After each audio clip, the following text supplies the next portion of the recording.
Hi, I'm Daniel Cristofori, and I'm reading Looking into the Sun, a novel of the Syrian conflict. It's by Todd Tavolazzi. Chapter 1, El Asi River, Syrian-Lebanon border, May 2nd, 2013. I felt the shock wave of the bullet that snapped so close to my head it singed my scalp.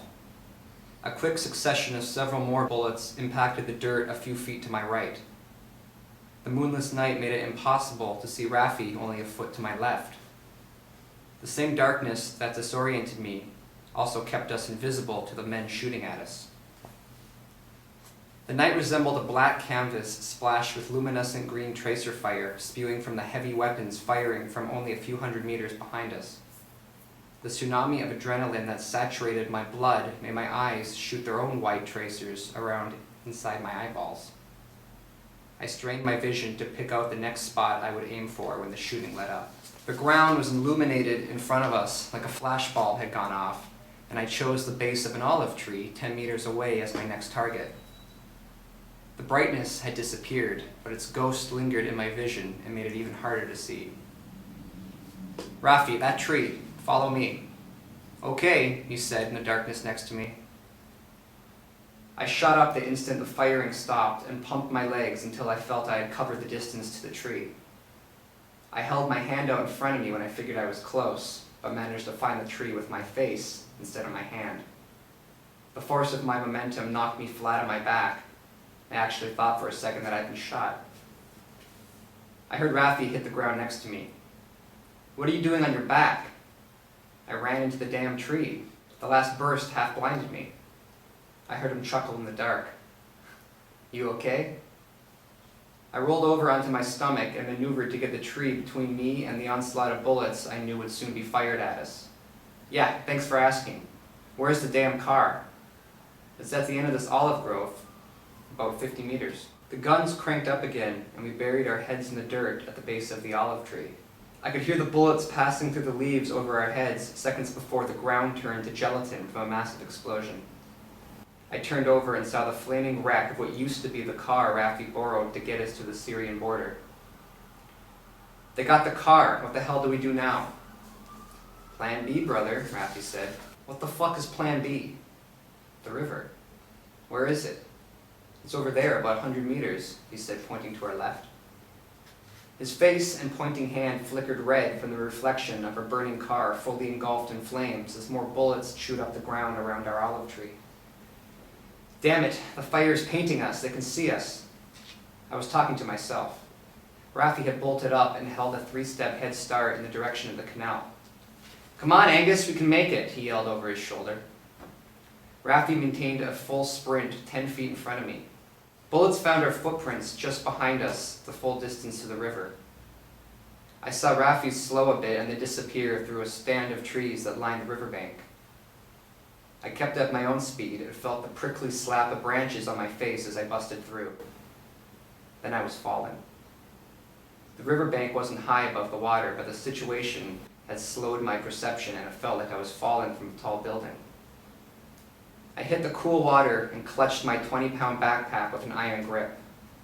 I thought of my video gear, iPad and iPhone.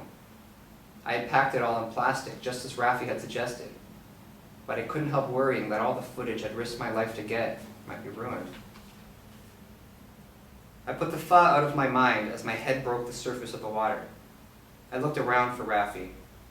I couldn't see him and immediately began to blame myself for my brother-in-law's death. Had my stupid insistence on coming to Syria for some story gotten him killed? I relaxed a bit when I spotted Rafi's head of wet curls bobbing in the water 10 feet in front of me. Then I saw him dunk his head under the water.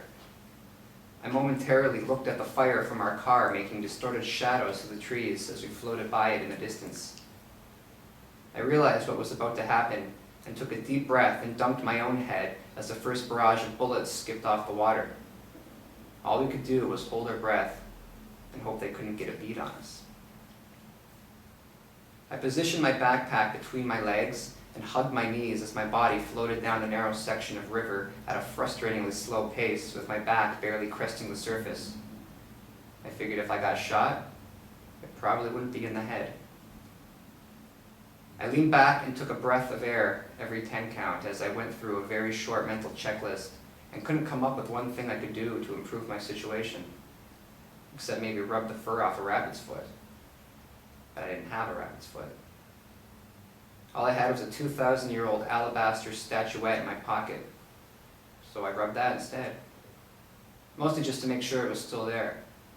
I figured if it was still in one piece after 2,000 years, there had to be some luck left in it somewhere. Our pursuers didn't chase us into Lebanon. They stopped firing at us a couple of minutes after we hit the water. Rafi and I floated down the river for about 20 minutes after we had crossed the border from Syria into northern Lebanon. Rafi grabbed a hold of a rebar ladder rung embedded into a cement piling at our small pier we floated toward and reached out to grab me as I came by. We pulled ourselves from the water and walked down an adjacent dirt road, leaving wet footprints behind us. I had been to Syria only one other time several months before. The Assad regime had kicked out all foreign journalists in November 2011 and had not issued any press visas since then. The only way in or out was by smuggling routes. Journalists, along with the Western aid workers, faced kidnapping, mortars, barrel bombs, and possible beheadings. The country had earned its gruesome reputation as the most dangerous place in the world for journalists and aid workers alike. "What the hell do we do now?" I said. "Do not worry, Rafi has you covered," he said as he pulled his cell phone from his pocket, wrapped in plastic. Rafi checked to make sure it still worked and was speaking to someone in Arabic in under a minute. He ended the short conversation and pocketed his phone. "Okay, we have someone coming for us. He'll be here in a few minutes." "Damn, Rafi, you know everyone in Lebanon." "Whenever I make these runs, I always have someone waiting for me on the other side in case of this very circumstance." "How was your camera?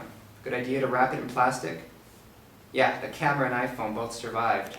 Good call on the plastic," I said and pulled the statuette from my pocket.